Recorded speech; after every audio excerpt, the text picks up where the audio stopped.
할렐루야. 우리 오늘 사도행전 말씀 보시겠습니다. 37절에서 47절까지 말씀입니다. 그들이 이 말을 듣고 마음에 찔려 베드로와 다른 사도들에게 물어 이르되 형제들아 우리가 어찌할꼬 하거늘 베드로가 이르되 너희가 회개하여 각각 예수 그리스도 이름으로 세례를 받고 죄 사함을 받으라. 그리하면 성령의 선물을 받으리니 이 약속은 너희와 너희 자녀와 모든 먼데 사람 곧 주 우리 하나님이 얼마든지 부르시는 자들에게 하신 것이라 하고 또 여러 말로 확정하며 권하여 이르되 너희가 이 패역한 세대에서 구원을 받으라니 그 말을 받은 사람들은 세례를 받으며 이날에 신도의 수가 3,000이나 더하더라. 그들이 사도의 가르침을 받아 서로 교제하고 떡을 떼며 오로지 기도하기를 힘쓰니라. 사람마다 두려워하는데 사도들이 말미암아 기사와 표적이 많이 나타나니 믿는 사람이 다 함께 있어 모든 물건을 서로 통용하고 또 재산과 소유를 팔아 각 사람의 필요를 따라 나눠주며 날마다 마음을 같이하여 성전에 모이기를 힘쓰고 집에서 떡을 떼며 기쁨과 순전한 마음으로 음식을 먹고 하나님을 찬미하며 또 온 백성에게 칭송을 받으니 주께서 구원받는 사람을 날마다 더하게 하시니라. 아멘. 참 저는 37절 말씀이 가장 위대한 말씀이고 우리 인간이 유일하게 해야 될 말씀인 것 같아요. 여러분 하이델베르그 요리문화에 보면 우리의 유일한 소망이 뭔가 바로 예수 그리스도. 그러니까 우리의 유일한 소망은 우리의 비참함을 깨닫고 예수 그리스도만이 우리의 소망임을 인정하는 거거든요. 그게 살 길이에요. 그래서 보십시오. 베드로가 정말 이 오순절 성령 강림 이후로 사실 성경에서는 성령이 충만했다 되어 있거든요. 그들은 이미 그 속에 성령님이 계십니다. 근데 가시적으로 성령께서 강림하는 것을 보여주신 거죠. 그래서 그들이 성령 충만하여서 방언으로 복음을 전한 거 아닙니까? 그러니까 그들이 놀래버린 거죠. 그들이 행설수설, 그러니까 우리가 지금 하는 텅서, 이제 지금 우리가 하는 방언으로 했으면 그들은 더 이상해 보았을 텐데 그들의 난 언어로 복음을 듣게 되었습니다. 그 복음의 내용이 뭡니까? 예수 그리스도가 주와 그리스도가 되셨다. 예수 그리스도가 주인이시다. 이걸 듣게 된 거죠. 그렇게 되니까 그들이 놀랐고 베드로는 이 일은 요엘 선지자가 이미 예언했다. 남종과 여종에게 그리고 젊은이에게 늙은이에게 그저 청년들에게 환상을 꿈을 그리고 이 비전을 보게 하실 것이다 라고 말씀하셨고 그리고 이제 예수 그리스도의 통치는 마지막까지 가는 거예요. 피와 불과 연기로다. 해가 변하여 피가 되고 달이 변하여 피가 될 때에 예수님께서 재림하신 것을 말씀하신 거 아닙니까? 그러니까 예수 그리스도 중심의 모든 역사적인 이제 개편들 하나님께서 모든 권세를 예수님이 주셨잖아요. 그렇죠? 그래서 이 하나님께서 예수님을 부활시키셨다 이렇게 확정한 거죠. 그래서 문제는 뭡니까? 유대인들이 예수 그리스도를 십자가에 못 박혀 죽인 거죠. 사실 이 오순절이잖아요. 오순절은 맥주절이거든요. 우리 구약의 절기를 보면 그래서 예수님께서는 이 6월절 어린 양이 되시고 6월절 이제 무교절로부터 7749 7안식일을 세워 가지고 이 50일이 되는 거거든요. 그래서 7안식 다음 날이 이제 오순절인데 그래서 우리가 오순절 이제 오순절이 원래 맥주절이에요. 그런데 이제는 이제 오순절이 사실 이제 성령 강림 주일 이렇게 되는데 그래서 우리는 이제 맥주절을 잘 안 지킵니다. 왜냐하면 맥주절은 여러분 아시다시피 밀추수, 보리추수 끝나고 밀추수. 그러니까 보리 한 단을 드릴 때는 초실절이고요. 그다음 보리추수는 끝나고 밀추수 한 다음에 이제 이 그 추수감사절처럼 하는 게 이제 맥주절인데 우리가 이제 밀이나 보리를 심지 않기 때문에 또 이게 맞지가 않고 또 절기는 그렇게 중요하지는 않습니다. 우리 6월절 이렇게 안 지키잖아요. 우리는 그래서 이제 우리 교회도 맥주절은 안 지키는데 우리 교회는 일단 이 부활절 너무 중요하니까. 그리고 성탄절 그리고 추수감사절 세 개를 지키잖아요, 그죠? 이거 이제 그런 우리 인생의 이제 전체적인 이제 절기가 그거죠. 절기가 우리의 이제 1년을 하나님과 동행하는 법이 바로 절기니까 그런 측면에서 부활절은 참 중요한 것 같고요. 고난주간과 부활절 중요하고요. 우리 총회에서도 고난주간 기도회는 허락했습니다. 그 외에 뭐 카니발이라든지 뭐 사순절 이런 건 너무 캐톨릭적이고 그래서 그런 것들은 지양하지만 일주일 동안 고난주간 기도회는 경건에 유익이 된다라고 했고 총회에서 그리고 이제 이 부활절, 추수감사절, 성탄절인데 예수님께서 이제 이 오순절 이 성령 강림 이제 이렇게 40일 계시다가 10일 만에 10일 동안 그들이 기도했죠. 그때 성령께서 내려주셨는데 그들이 이제 이 예수님이 주와 그리스도가 되었다 하니까 이제 예수님을 십자가에 못 박도록 내어준 유대인들이 이제 문제가 되는 거죠. 그래서 그들은 뭐라고 그럽니까? 우리가 메시아를 죽였다. 그리고 이제 메시아께서 부활하셨고 그리고 이게 능력이 있어. 그러니까 부활하셨다는 건 살아계신다는 거잖아요. 능력이 있다는 거예요. 그래서 이 성령을 부어줘 가지고 그들이 한 번도 역사적으로 경험하지 못했던 이 엄청난 이 물밑듯이 마치 그 뚝이 터져 나오는 듯한 이 복음의 역사를 보고 놀래버린 거죠. 그때 그들이 뭐라고 그럽니까? 이 베드로가 하나님이 예수님을 주와 그리스도가 되게 했다. 그러면 뭡니까? 그들은 주인을 죽인 거 아닙니까? 그래서 그들이 37절에 그들이 이 말을 듣고 마음에 찔려 베드로와 다른 사도에게 물어 이르되 형제들아 우리가 어찌할꼬 이렇게 우리가 어찌할꼬 이렇게 우리가 어찌할까 이렇게 말했다는 거죠. 참 이게 중요한 것 같아요. 하나님 우리가 어떻게 할까요? 그래서 교회 속에서도 늘 이런 게 중요해요. 교회를 위하여 정말 이 하늘 나라를 위해서 어떻게 할까? 내가 무엇을 해야 될까? 무엇을 해야 할까요? 어찌 해야 될까요? 그때 38절에 베드로가 이르되 너희가 회개해라는 거죠. 우리 날마다 회개해야 됩니다. 할렐루야. 회개해야 됩니다. 우리 예수를 믿을 때도 회개를 하지만 죄의 비참함을 깨달은 자가 예수를 믿게 되거든요. 그것도 성령께서 깨닫게 하셔요. 그게 효과적인 부르심이거든요. 그래서 우리가 이 깨닫는 것도 성령께서 하시는데 회개도 성령께서 하게 하시지만 우리가 예수를 처음 믿을 때도 회개해야 되지만 우리 날마다 예수님께서 요한복음에 말씀하신 것처럼 발을 씻는 신앙을 해야 돼요. 우리는 발 씻는 신앙을 해야 됩니다. 날마다. 어떻게 해요? 회개해라. 각각 예수 그리스도의 이름으로 세례를 받고 죄 사함을 받으라. 그리하면 성령의 선물을 받을 것이다. 보십시오. 38도 중요하죠. 왜냐하면 회개하고 세례를 받고 이 세례는 뭡니까? 성령 세례에 대한 표죠. 그래서 물 세례 자체를 막 이렇게 절대시하지는 않습니다. 그런데 그렇다고 무시하지는 않습니다. 그래서 이 세례를 받는다는 것은 회개함으로 이 성령께서 이제 임재하시는 거죠. 그래서 이 제사함을 받으라. 그래서 이걸 기계적으로 회개, 물 세례, 제사함, 성령 선물 이렇게 하면 안 됩니다. 우리가 이 구원론을 가르칠 때 우리 개혁주의 우리 이제 장로교 구원의 서정은 순서라는 말이었어요. 구원의 서정은요. 성령께서 그러니까 이 역사적으로 예수님께 돌아가셨잖아요. 세상 사람들도 예수님이 십자가에 돌아가신 거 안단 말이에요. 근데 그들은 믿지 않죠. 이 구원의 서정은 바로 이 예수님께서 우리의 죄를 위해 십자가에 돌아가신 것을 적용하시는 것을 우리는 구원의 서정이라고 그러거든요. 그래서 우리는 소중, 해신, 칭수, 성견명이라 해요. 그래서 뭡니까? 소명, 부르심, 중생, 회심, 그다음에 신앙, 칭의, 수양, 양자됨, 그다음에 성화, 그다음에 견인, 그다음에 영화 이렇게 되는 거거든요. 이것이 이제 이 체인으로 꼭 이런 순서로 되는 게 아니라는 거예요.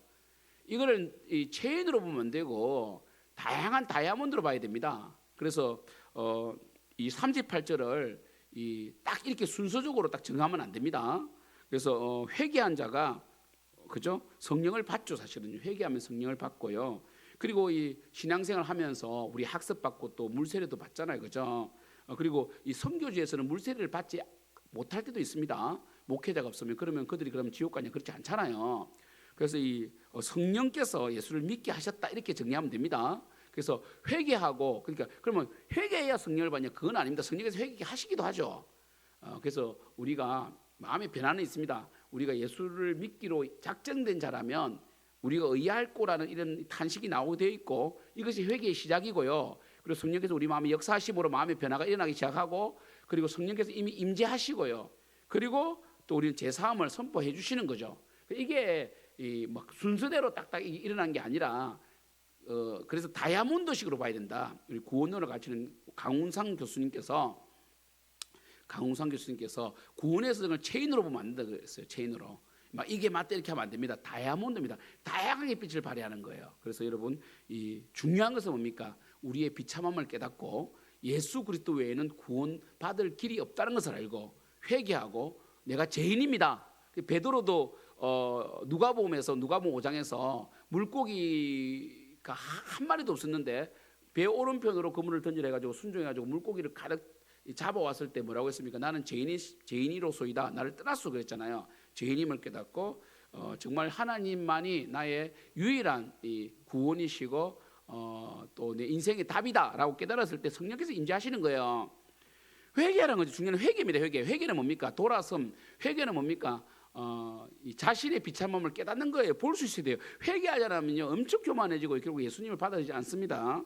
39절 이 약속은 너희와 너희 자녀와 모든 먼데 사람 곧 주 우리 하나님이 얼마든지 부르시는 자들에게 하신 것이라. 이제는 유대인에게 종속된 종교가 기독교 아닙니다. 기독교는 유대교가 아니라 이제 모든 만민이 우리 요엘이 말했던 것처럼 사도행전 2장 21절 말씀처럼 누구든지 주의 이름을 부르는 자는 구원을 받는 거죠. 누구는 뭡니까? 판이죠. 판.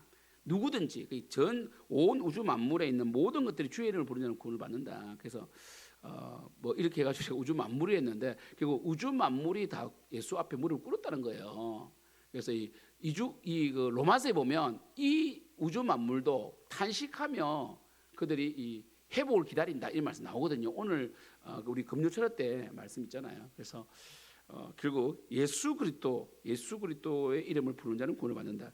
그리고 40절 또 여러 말로 확정하며 권하여 이르되 너희가 이 패역한 세대에서 구원을 받으라. 너희들도 예수를 믿어라. 너희들이 예수님을 십자가 못 박아 죽인 것은 그것도 하나님의 계획 속에 있고 너희들이 비록 그렇게 악하게 쓰임 받았을지라도 결정적으로 너희들이 못 박아 죽였다 해가지고 너희들이 구원에 제외된 것이 아니라 지금이라도 회개하고 예수를 받아들이라는 거예요. 그러면 너희들에게 성령께서 임해 주실 것이다. 유쾌한 날이 이를 것이다. 이렇게 말하는 거죠. 41절 그 말을 받은 사람들은 세례를 받음에 이날의 신도의 수가 3천이나 더하더라. 그날에 3,000명이 세례를 받았어요. 3,000명이. 우리 3천이라는 숫자에 너무 많은 이 가치를 두면 안 됩니다. 한 명이면 어떻고 100명이면 어떻고 1,000명이면 어떻습니까? 한 영혼이 천하보다 귀한데 한 영혼이라도 내가 의뢰할고 우리가 의뢰할고 하면서 예수께로 돌아오는 것을 볼 수 있기를 축복합니다. 우리 교회도 다음 주에 새가족 수료식 8분이 하는데 그들이 내가 의뢰할고 하는 마음으로 교회 와야 돼요. 그리고 이제 예수 그리스도의 영광을 위해 살아가야 됩니다. 그죠? 한 명이 3천이고 3천이 한 명이에요. 41일 그들이 사도의 가르침을 받아 서로 교제하며 떡을 떼며 오로지 기도하기를 힘쓰더라. 그래서 제일 중요한 겁니다. 기도보다 우선되는 것이 바로 사도의 가르침을 받는 겁니다. 왜냐하면 내가 못 박아 죽인 예수 그리스도가 어떤 분인지, 왜 예수님이 이 땅에 오셔서 나를 위해 십자가에 돌아가셨는지 하나님의 그 사랑이 무엇인지 깨달아야 됩니다. 그래야만 기도가 깊어지는 거예요. 그리고 사도행전 2장 43절부터 47절은 이 우주 역사 가운데 유일하게 일어난 사건, 그죠? 뭡니까? 사람마다 두려워하는데 사도들로 말미암아 기사와 표적을 많이 나타나고 믿는 사람이 다 함께해서 모든 물건을 서로 통용했다는 거죠. 이거는요 완전 탐욕이 사라진 겁니다. 그리고 이 초대교회 성도님들은 예수님이 곧 오신다고 믿었거든요. 그래서 그들은 다 소유를 팔아서 교회에서 분배해버리고 그리고 또 이 노동을 하잖아요. 그들이 그렇다고 이 다미 성교회라든지 이렇게 좀 시한부 종말론자들처럼 산에 올라가서 예수님을 기다리는 건 아닙니다. 그렇죠. 그들은 열심히 일상생활을 했지만 그들이 가진 소유를 다 나눠주었고 그리고 그들이 열심히 또 벌어서 또 나누는 삶을 계속했습니다. 그래서 이 기독교인들 기독교회에 가면 빵을 얻을 수 있었거든요. 그것이 바로 전도의 엄청난 이 효과였다. 그들이 나누었다는 거죠. 그런데 이 시대는 나누지 못하죠. 왜? 탐욕 지수가 높아지고 있고 그리고 여전히 여러분 우리의 우상은 탐욕 아닙니까? 그래서 그때는 유일하게 처음으로 그때는 성령이 진짜 충만했던 거예요. 여러분 성령 충만의 증거들을 보면요. 우리가 성령 충만을 계속 은사로 가면 안 됩니다. 성령 충만은 예수 충만, 겸손 충만, 순종 충만, 사랑 충만이에요. 아시겠어요? 계속 우리는 성령 충만을 은사로 가고 뭐 이빨이 뭐 아말감이 금이빨로 바뀌고 하늘에 금가루 떨어지고 그 뭐 하려고 그래? 그 뭔데요 그게? 성령 충만은요 바로 이와 같이 사랑 충만, 탐욕이 제거된 상태를 말해요. 그래서 우리 이사야에 보면 이사야 9장에 보면 메시아의 나라 나오잖아요. 사자가 이리와 사자와 아이들과 뭐 토끼와 뭐 함께 풀을 먹고 그러니까 이 탐욕이 줄어든 그죠?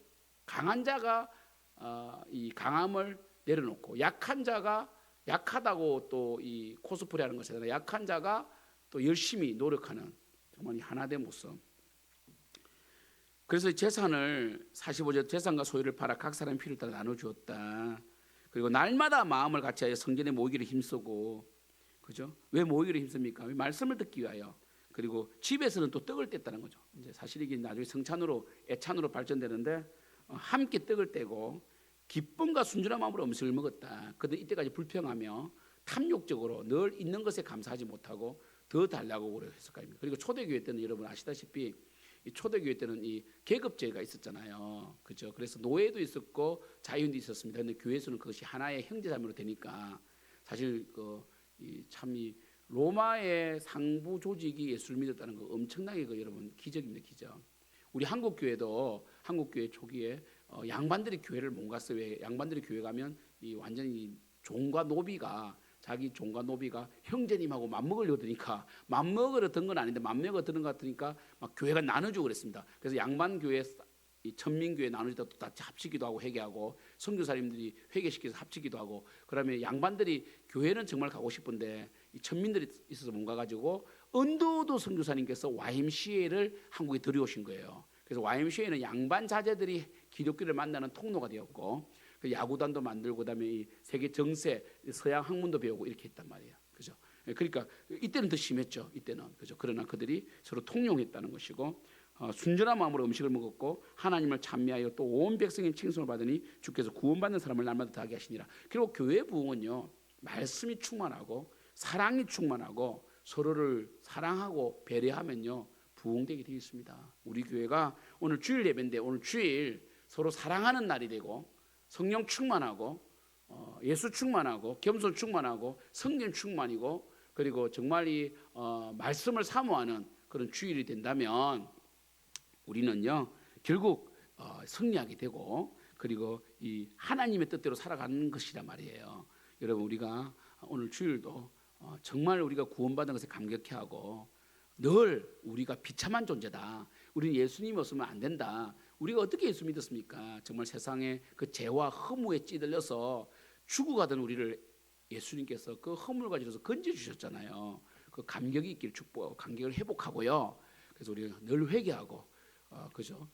늘 우리가 일주일의 삶을 되돌아보면서 예수님께서 발을 씻으라 하셨잖아요. 그래서 늘 회개하고 또 새롭게 시작하는 오늘 주일이 되길 축복합니다. 기도하겠습니다. 하나님 아버지 우리가 어떻게 해야 되겠습니까? 회개하기를 원합니다. 그리고 회개한 우리의 삶에는 정말 늘 겸손 충만 정말 감사 충만 또한 이 사랑 충만이 있어야 됩니다. 초대교회 성도님들이 정말 이 예수를 믿었을 때에 그들이 회개하고 예수를 믿었을 때 성령을 선물로 받고 성령 충만한 그들이 했던 일은 그들의 소유를 서로 나눠주고 함께 나누고 소외된 자 없이 정말 자기 의를 내세우지 아니하고 겸손하게 주님을 섬겼습니다. 함께 사랑을 하였습니다. 우리 교회도 사랑 충만, 겸손 충만, 은혜 충만한 교회가 되게 하여 주시고 오늘도 새로운 영혼들 가운데 은혜를 주시고 또 우리 새가족 수리식 다음 주 있는데 오늘 또 은혜 받고 마귀가 또 역사하지 않도록 붙들어 주시옵소서. 예수님의 이름으로 기도드립니다. 아멘. 하늘에 계신 우리 아버지여 이름이 그렇게 기름을 받으시오며 나라가 임하옵시오며 뜻이 하늘에서 이루어진 같이 땅에서도 이루어지이다. 오늘 우리에게 일용할 양식을 주셨고 우리가 우리에게 죄 지은 자를 사하여 준 것 같이 우리 죄를 사하여 주시옵고 우리 열심히 되게 하지 마시옵고 다만 악에서 구하시옵소서. 대개 나라와 근세와 영광이 아버지께 영원히 있사옵나이다. 아멘.